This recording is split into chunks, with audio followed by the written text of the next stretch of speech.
There's a story we tell about how things are the way they are, That's right. which is different from actually how things became what they are. That's right. And so much of our policy making or so much of our policy ideas come from which story we believe. You're listening to the Blueprint for California Advocates podcast. My name is Christina Voss Hamilton. I'm your host. I'm also the founder of KPH Advocacy, a lobbying and political consulting firm based in Sacramento, California. If you're an advocate in the work for justice, equity, sustainability, you're in the right spot. In each episode, I bring on special guests who share their insight and tactical advice on what it really takes for your political and legislative campaigns to succeed. If you enjoyed today's episode, please don't forget to leave a review on your podcast player and also share the episode with your network so we can spread the word and share this important information with as many advocates as we can. Now let's get into it. Welcome to the Blueprint for California Advocates podcast. My name is Christina Voss Hamilton. I'm your host. And today's episode is really special. I have the honor of speaking with Mayor Michael Tubbs. He is the former mayor of the city of Stockton, elected at the age of 26, the youngest mayor of a major city ever elected in the United States. And that was just the beginning of the work that he has been doing to elevate the people in the city of Stockton, but also the people of California. In this episode, we talk about why narrative change is essential to successful advocacy. We talk about public relations, storytelling, all the important pieces of shifting the public perception, shifting lawmakers' perceptions around why problems exist and what potential solutions might be. There's a lot in the episode. I hope that you get as much out of this as I did. Enjoy. It's a huge pleasure to introduce you to Mayor Michael Tubbs.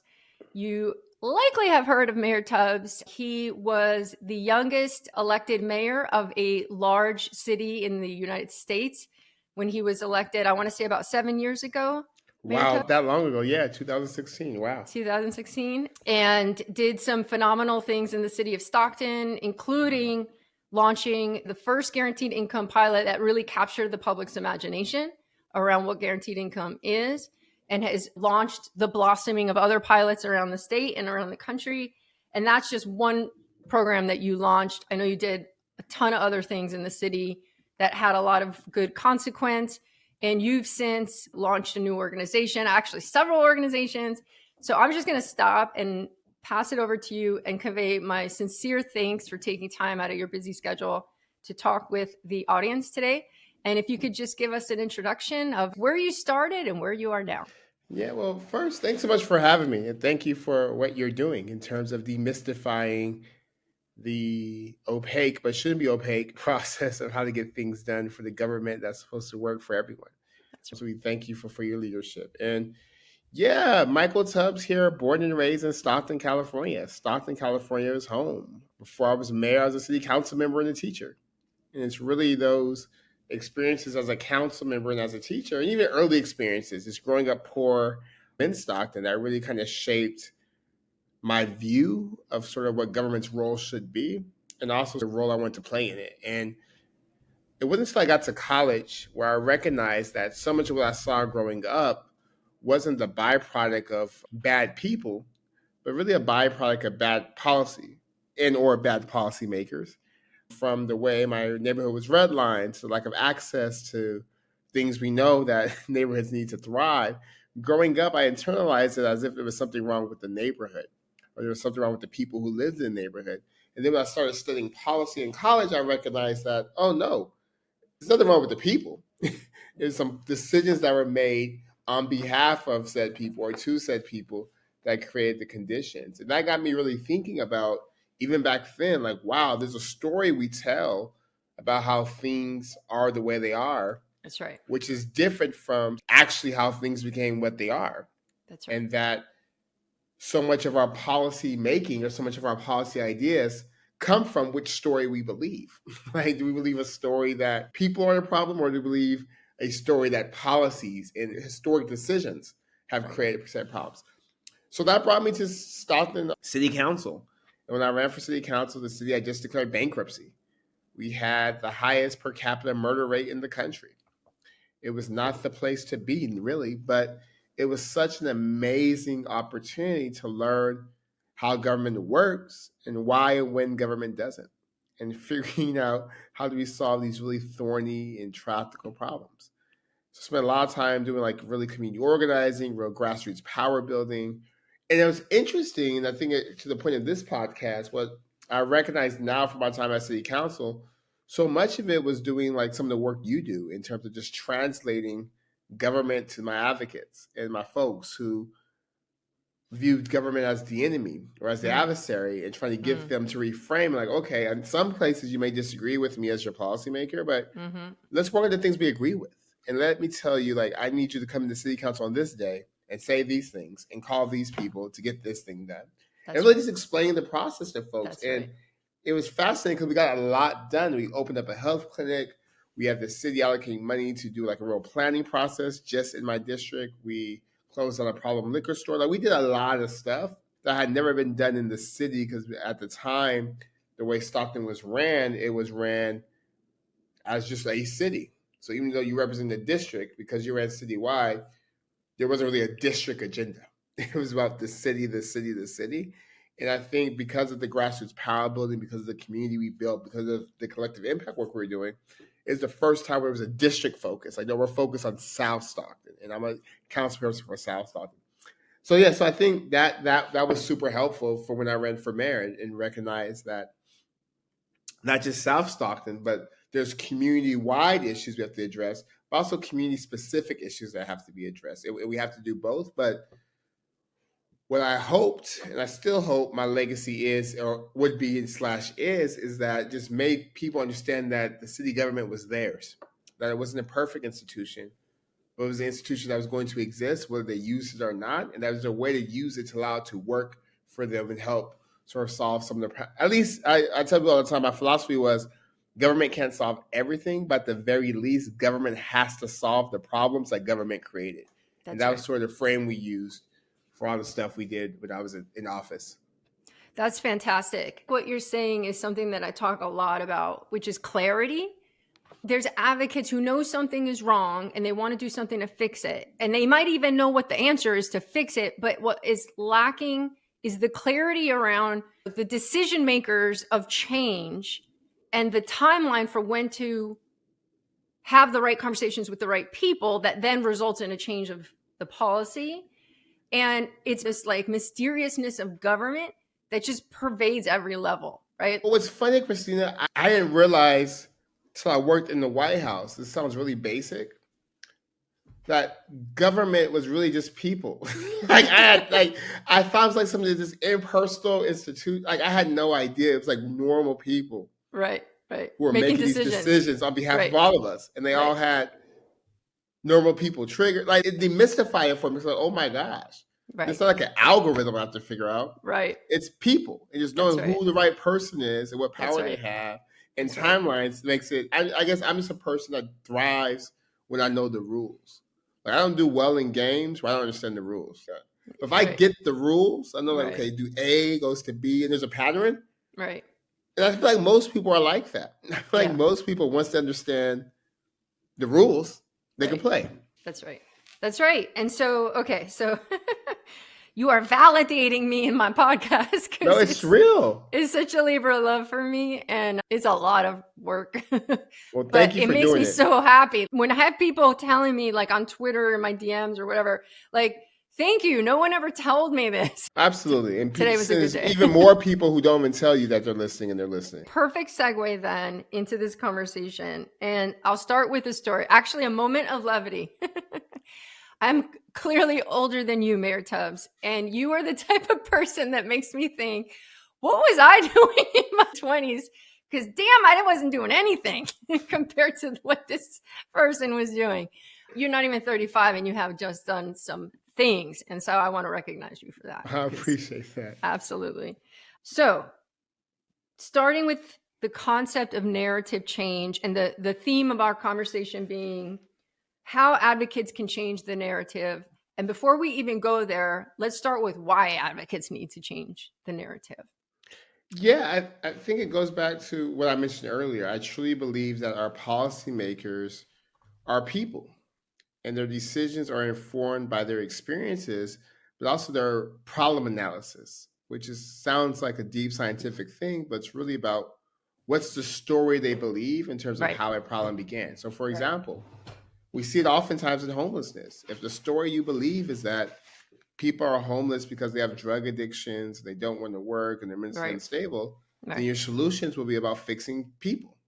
But you can never fix people. It's just like our policy process is not meant to fix people. It will never happen.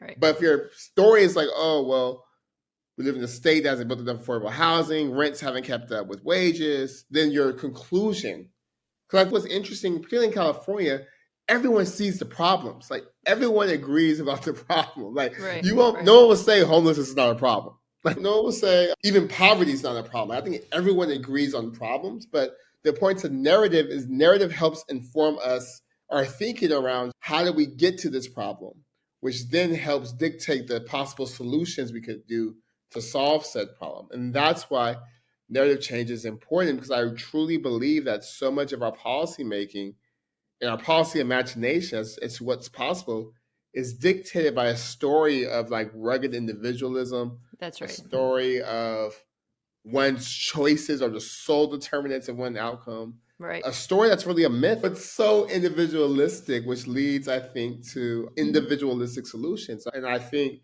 sort of changing a story to one that is more accurate also gives us the ability to understand the role all of us play, the power all of us have, and how maybe solutions should be rooted in policy versus like, let me help this schema of a person I have in my mind Right. that is actually the problem. That's right. And not That's the right. problem itself. So Jerry Springer died a couple weeks ago. I'm a child of the 80s, and I grew up watching Jerry Springer. And Jerry Springer was very, very good at telling a narrative about poverty. And it was entertainment, right? Let's watch these people, scream and yell at each other, and then look at, clearly they are in this position because they are just broken, terrible people. And when you look back at culture and how you learned things, like it's the Jerry Springer show. It's the plot line on whatever sitcom you watch. It's stuff that is like embedded into the fibers of what we understand to be true and to be not true. But also, it's as someone who grew up, like still a Christian, but grew up a church boy, also sort of what we heard in church. So some sermons I would hear about sort of justice and communal uplift and structural issues with some pastors.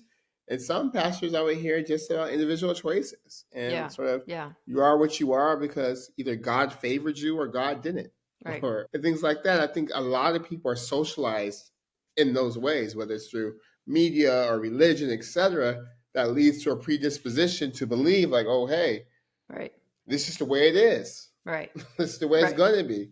Exactly. We can't help everybody. We can help a couple people. Right. We can't help everyone. And then you have this idea of exceptionalism, that despite structural issues, you have the Oprahs and folks like that who the Obamas, who make it in spite of. And then it's like, well, if they can make it, why can't everyone else make it? So it's also complicating those stories. And that TED Talk, like a danger of a single narrative, this idea that reductionistic narratives are harmful. And we have to have some nuance, some understanding that it's not this or that of course individual choices matter, but maybe they're not the only thing that matter or the most important thing that matters. Or maybe people's choices are made in a context that they didn't choose. That's right.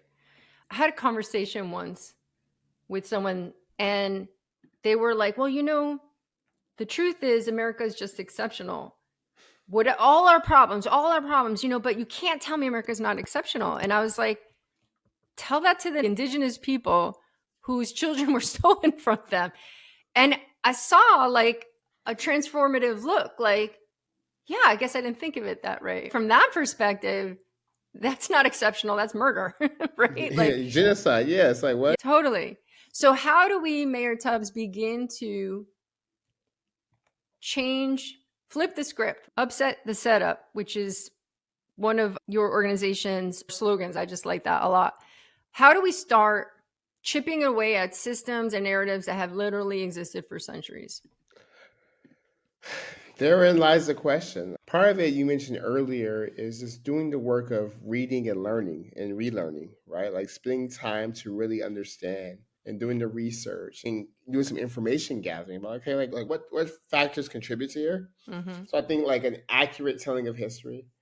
I think a lot of dialogue, right? So much of what's lost in sort of some folks living in a parallel universe is the opportunity to like challenge each other's ideas and pose questions and to be curious and to be wrong. I think in some ways we've, for some good reasons, but I think in some ways we made it difficult for people to like come to knowledge. We made it difficult for people to learn because there's such a like a, which I get, like how could you believe this? Like, but folks do believe this. And I think part of our job isn't to be everyone's educator, but to give folks who want to learn, who want to be curious, in good faith, the grace to grow. Because all of us didn't know everything we know today. All of us have been grown up in the society, and we've all in some ways have believed, implied, etc., very dangerous thoughts and notions about how this society as it is can be organized and to be.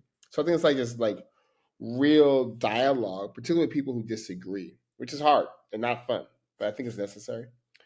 And I think thirdly, on the leadership level, leaders have to be bold and challenging conventional wisdom around what happened. Just tell the truth. Now, that's why I think, regardless of what the policy implications will be, that the work of the reparations task force is so important, because now it's an encyclopedia of things that happen, of things that explain the different outcomes we have in the state. And it's documented, it's there, it's factual, and it creates a baseline from which we could tell a different story of California. So I think work like that is super important. That married with like a public information campaign, like this is what happened, I think it's the first step. And it's going to be messy and it's going to be hard. And people don't like to be told that they're wrong or that they what they thought was true is not true. So it's a messy process, but I think it's necessary. So one of the things you said really caught my attention, because I want to go deep on it, which is you said for people who are open to learning. And yes, there are those people. There are the people that don't even know that they're closed because they're not like even in self-analysis to get to a point of knowing that they need to be open about something, right? So like your general sort of public malaise or just pop culture, whatever, people just going into their default setting, okay? So when I was in high school, Will and Grace was a really popular show. And it was one of the first major sitcoms where a LGBT character was one of the main characters on the show. Actually, there were two. And it was really funny, and it was super not political, and it was literally about a gay man who lived with a straight woman, and he had this gay best friend who was super funny, and then they had Karen, the crazy white woman who was probably the original Karen. And it was funny, right? In high school, in college, that might have actually been early college, but when I look back, gay marriage was not a conversation when I was in college. LGBTQ rights, it was like people were not there. It was not a public conversation, right? And then you had a series of shows that I want to say, when you look back, were milestones in changes in public perception. So that you had that show, you had shows like Glee, and like I can remember life when you didn't talk about gay marriage, where it was a political impossibility, to life now. To me, it's notable that in my generation, and I'm just talking my transition from early adulthood to later adulthood, the shift was perceptible. And I fully believe that it was pop culture shifts that came out of TV shows bringing narratives that didn't exist in the public sphere before. That work is important. Yeah. I actually learned from that. So one of the things we've been doing, both in poverty in California and Marriage for Guaranteed Income is engaging with showrunners and writers. So we had a That's right. convening last summer That's right. where we talked with showrunners and writers about how are we portraying people in poverty, That's right. and how do we have a conversation that's not rooted again in sort of rugged individualism, but rooted in sort of the structural issues that give rise to poverty. We went to writers' room for some big shows, big networks. And then I was surprised watching the Best Men Holiday little miniseries reboot on Hulu. And randomly, one of the main characters was a guest on The View, and she talked about basic income. She's like just a little, wasn't a big scene. It was just part, like in Stockton, they gave this many people this much, and it was just. It's like I was texting my friends, like, "Wow, they incorporated it into this story." That's amazing. And it was done in such a matter of fact thing. Like, that's right. Why don't we do this for everyone? And then move to the next scene. And it was that's just so powerful. So then, in addition to that, at Marriage for Guaranteed Income, we just produced a feature-length documentary of folks receiving guaranteed income that premiered at Tribeca June 9th or 11th or something. And that was a big moment, I think, as well, just to show, like, hey, this is what we're talking about when we talk about the guaranteed income. It's not scary. It's people like you and me. So and that film's going on the tour. And then on Epic, we did a mini documentary on all the conversations we've had over the past year with folks and advocates in poverty. Just, again, give people kind of a different way of engaging with the concept. That's not a speech. That's not a fact sheet. That's not a policy briefing. But it's like more like passive intake through entertainment, watching TV. That's right. Influencers influencing, which is really what pop culture is. You know, and it's funny because as we're having this conversation, I can hear already the opposite voice that's like, well, that's manipulative. But we've been manipulated. That's called, that's mass media, right? Like, that is what it is, right? Let's be clear. We are all products of that and have been since the beginning. Right. And so that work, there's not a lot of organizations, at least that I know of, who spend a lot of time. And I don't want to say it's because they don't believe it, but it's probably because they don't have money for it on that type of work, culture change work. And one of the other ones that spends, I know, a lot of time with it is the National Domestic Workers Alliance, which has done a lot of good work on this front as well. So what does that mean for like an advocate here in California who just wants to do good, right? And improve their community? One of the things that I tell organizations, and it sounds almost heretical, is you should be spending a lot more money on communications and PR. If you're an organization, you have a budget, and I'm feeling you that you probably don't have a lot of money to spend, you need to spend some money on communications and PR. And in fact, probably more on that than you are on other things. Mastering the craft of like communicating, mastering the craft of setting up your proposal, which is really like a commercial product, if you think about it, and hiring professionals to help you do that. So I love that we're having this conversation because I just want to recognize that. I do think if anyone's serious about policy change, there has to be either your own or connected to a communal communication strategy and one about how do we change the narrative. Because at some point, you'll reach a block to the edge of the public imagination. It's sort of the ceiling on any policy going to get done. And the only way to expand the public imagination is with telling new stories that get people thinking in a different way. I 100% believe that. Are you all exploring ways to do that on social media, like again, non-traditional storytelling? Yeah, so we've been doing like these video briefs where we're like explainer videos on complex policy. We've been giving the microphone and the pen to folks experiencing poverty or experiencing the issues we talk about and helping them sort of record and tell their own stories. We're also still figuring it out, right? I think part of the issue is that there's no playbook. We're building the playbook. We're doing it with op-eds, with interviews. How do we convince funders to fund more of that kind of work? I mean, we're trying. I think funders have to ask themselves, do they want things to change, right? And if there's no way to measure it, I don't think it's up to the advocates and the nonprofits to figure out how to measure it. You have all the staff and capacity. You figure out the metrics. You figure out in collaboration how to measure it. But I think the problems in and of themselves should be convincing enough for the funders to say, hey, we need to add another tool to our arsenal. What is your goal for next year for both organizations, what would you say you want to see in 1 year's time as the change, as the impact? Oh man, in 1 year, I want ending poverty to be the top policy goal of the California state legislature. It may take more than 1 year, but 1 year. I want to see the child tax credit done, if not nationally, then at least in 5 states. And if we do those two things, I'll actually be very, very happy. Are you feeling hopeful about it? I mean, we got Depends on the day. Right now, I feel all right. You got to keep going no matter what, because it's like the mountain of it. You're like, oh my God. Absolutely, but I feel somewhat hopeful.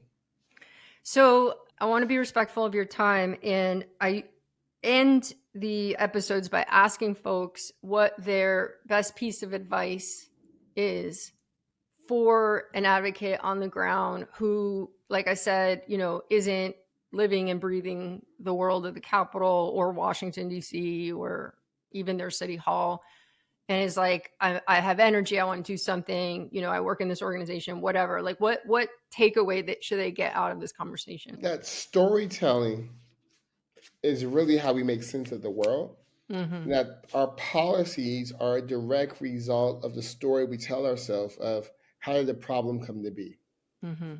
Meaning that we have to tell an accurate story because that will lead us to more accurate solutions. I think we saw a great example of this with the big homelessness survey that the Benioff Center just put out.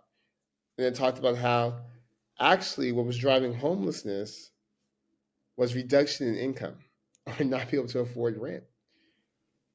And that's different from a story that says that homelessness is caused by addiction, or homelessness is caused by mental health issues, or homelessness is caused by people not working. That's right. Right? Like, that leads to a different set of solutions. And no, actually, homelessness is driven by being unable to afford housing. And those same problem, two different stories of how it came to be, lead to two drastic conclusions. And that's why spending the time to learn the true story and then figuring out how to share the true story is so important. Okay, one actionable tip.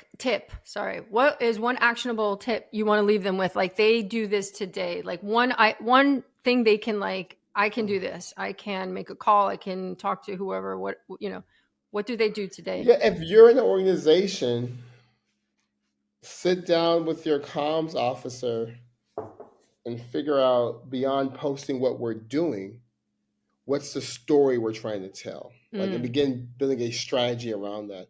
If you don't have a comms officer, figure out how to get you a communications officer. I mean, those are the two biggest things. Oh, and if you don't know what you're doing, call somebody who does. Figure out who in the world you're working with is thinking about the story that needs to be told, and figure out how your work can align with theirs. Everyone doesn't have to tell a different story, but there has to be a story, like a point of view. I want to thank you again for your time, and especially this is a super busy time for us in trying to get some policy done at the Capitol. And so thank you for your time. Yeah, no, of course. And I'm sure you got all sorts of other pots on the stove. So thank you again, very authentically, for sharing your words of wisdom. And I look forward to continuing to follow what you all are up to at Epic and at Mayors for Guaranteed Income. Well, thank you. Looking forward to continuing to follow you on Twitter and supporting and following your lead for which are the right fights to have. And appreciate your leadership and everything you do. Thank you, Mayor. Thank you.